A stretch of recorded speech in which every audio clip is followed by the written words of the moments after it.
এরকম সুন্দর সিঙ্গারা কার না খেতে ভালো লাগে। চলুন যাই, কি কি লাগছে এই রেসিপিটাতে জেনে নিই। আমাদের লাগছে ময়দা, আর ময়দা দিয়ে সিঙ্গারাটা হবে। পেঁয়াজ কুচোনো, আদা কুচোনো, লঙ্কা কুচোনো আর নারকেল, সামান্য চিনি, লবণ, সাদা তেল। এবার আটাটাকে মেখে লেচি করে নিয়ে আসছি, তারপরে পুরটাকে তৈরি করব।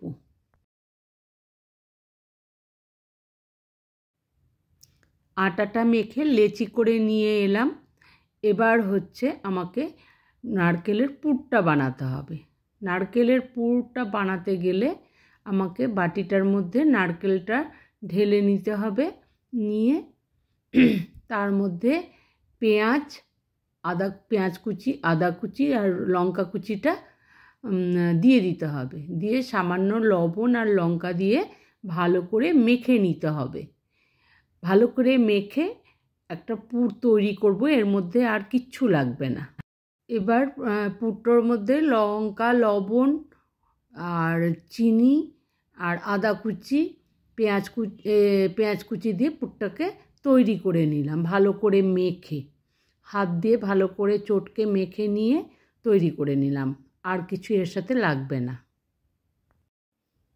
এবার সিঙ্গারার আকার দিতে হবে। গোল গোল করে লুচির মতো বেলে নিয়ে এবার সিঙ্গারার আকার দেব।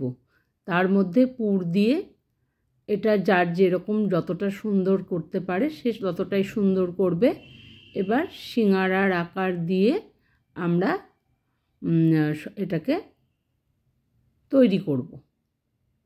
করে নিয়ে আসলাম, সবগুলো করে নিয়ে আসলাম।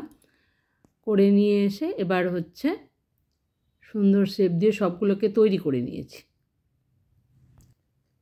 কড়াইয়ে তেল দিয়ে, তেল গরম করে তেলের মধ্যে একটু সামান্য লবণ দিয়ে ভালো করে কড়াইয়ের মধ্যে নাড়াচাড়া করে নিয়ে একে একে সিঙ্গারাগুলো দিয়ে হালকা করে একটু নেড়ে দিয়ে তারপরে লাল লাল করে, যে যেমন খাবেন, কিন্তু খুব স্ন্যাক্স যেরকম খুব ক্রাঞ্চি হয় সেই রকম ক্রাঞ্চি হবে, খুব টেস্টি হবে।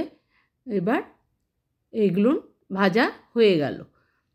তুলে নিয়ে আরেকটু যদি কেউ মনে করেন লাল করবেন সেটাও করতে পারেন।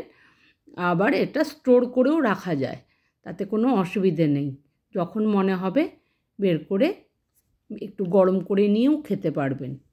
তো এই হলো আমার আজকের রেসিপি। আর এই রেসিপিটা যদি আবার খেতে ইচ্ছে করে আপনারা বাড়িতে করে খেয়ে নেবেন। আর লাইক শেয়ার, কেমন হলো লাইক শেয়ার কমেন্ট করে জানাবেন। আপনারা যতটা আমাকে গুরুত্ব দেবেন আমি আরও ভালো রান্না করব।